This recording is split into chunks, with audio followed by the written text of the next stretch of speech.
উপাচার্য শিক্ষক সমিতির দ্বন্দ্বের জেরে ৫৩ দিন বন্ধ থাকার পর খুলেছে কুমিল্লা বিশ্ববিদ্যালয়। দীর্ঘদিন পর ক্লাস শুরু হয় খুশি শিক্ষার্থীরা। তবে এর মধ্যেও আন্দোলন চালিয়ে যাওয়ার কথা জানিয়েছে শিক্ষক সমিতি। গত ৫ জুন জরুরি সিন্ডিকেট সভায় ঈদুল আজহার ছুটি শেষে ২৩ জুন থেকে একাডেমিক কার্যক্রম শুরুর সিদ্ধান্ত নেওয়া হয়। এর মধ্যে ২১ জুন শিক্ষক সমিতির পক্ষ থেকেও ক্লাসে ফেরার ঘোষণা দেওয়া হয়। তবে দাবি আদায় না হওয়া পর্যন্ত শিক্ষকেরা দুপুর ১২টা থেকে ২ ঘন্টার কর্মবিরতি পালন করবেন। এছাড়া দাবি মানার জন্য ২০ জুলাই পর্যন্ত প্রশাসনকে সময় বেঁধে দিয়েছে শিক্ষক সমিতি। ২৯ এপ্রিল শিক্ষকদের ওপর হামলার প্রতিবাদে ক্লাস পরীক্ষা বর্জনের ঘোষণা দেয় শিক্ষক সমিতি। পরদিন সিন্ডিকেট সভায় বিশ্ববিদ্যালয় অনির্দিষ্টকালের জন্য বন্ধ ঘোষণা করে প্রশাসন।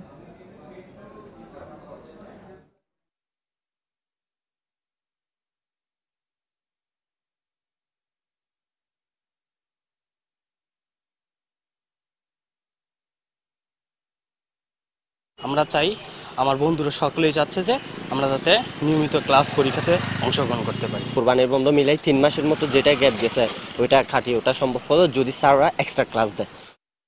দর্শক, আগেই যেমনটি জানিয়েছি ৫৩ দিন পর খুলেছে কুমিল্লা বিশ্ববিদ্যালয়। এ বিষয়ে আরো জানাতে কুমিল্লা থেকে যুক্ত হচ্ছেন সহকর্মী তানভীর খন্দকার। তানভীর, ক্লাস নিয়মিত চালু করার বিষয়ে সিদ্ধান্ত আসলেও শিক্ষকেরা কিন্তু আন্দোলন চালিয়ে যাওয়ার ঘোষণা দিয়েছেন।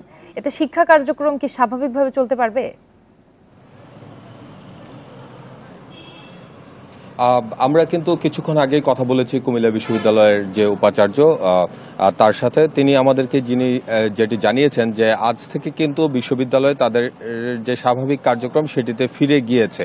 কিন্তু শিক্ষক সমিতি যেহেতু বলছে যে তাদের যে দাবি দেওয়া সেটি মানা না হলে প্রতিদিন ২ ঘন্টা করে তারা কর্মবিরতি পালন করবে। সেক্ষেত্রে তারা যে আগে ঘোষণা দিয়েছিলেন যে শিক্ষার্থীরা যে ক্ষতির মুখে পড়েছে দীর্ঘদিন বন্ধ থাকার কারণে সেটি পুষিয়ে তোলা সম্ভব হবে, সেটি নিয়ে কিন্তু শঙ্কা প্রকাশ করেছেন তিনি বলেছেন যে শিক্ষকরা আসলে ভালো বলতে পারবেন যে শিক্ষার্থীরা যে ক্ষতির মুখে পড়েছেন সেটি কাটিয়ে তোলা সম্ভব হবে কিনা। আর আমরা শিক্ষার্থীদের সাথে কথা বলেছি যারা আসলে সকাল ৯টা থেকে ক্লাসে এসেছেন, সে সময় তাদের সাথে কথা বলেছি। তারা যেটি বলেছে যে শিক্ষকদের আন্দোলন পরবর্তীতে ঈদের ছুটি এবং গ্রীষ্মের ছুটির কারণে ৫৩ দিনের একটি লম্বা ছুটি কিন্তু তারা কাটিয়েছে, যে কারণে কিন্তু অনেকেরই সেমিস্টারের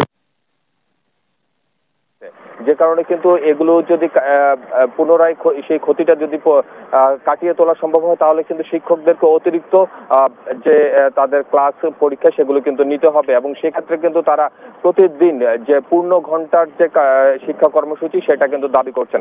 তারা বলছেন যে শিক্ষকরা যেন প্রতিদিন স্বাভাবিক সময়ের মতো ক্লাস পরীক্ষা চালু রাখেন এবং তারা যেন শিক্ষার্থীদের প্রতি আন্তরিক হয়ে তারা যেন বিশ্ববিদ্যালয় পরিচালনা করেন। সেক্ষেত্রে কিন্তু তাদের আন্তরিকতার কথা কিন্তু বারবার বলছেন শিক্ষকরা। অন্যদিকে আমরা শিক্ষক সমিতির সাথে কথা বলেছি।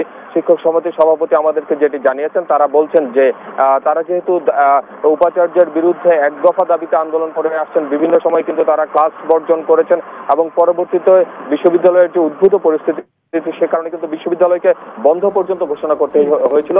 সে কারণে কিন্তু তারা বলছেন তারা তাদের দাবিতে অনড় থাকবেন এবং তারা সে কারণেই কিন্তু বলছেন। আপনাকে ধন্যবাদ। কুমিল্লা থেকে জানাচ্ছিলেন সহকর্মী তানভীর খন্দকার।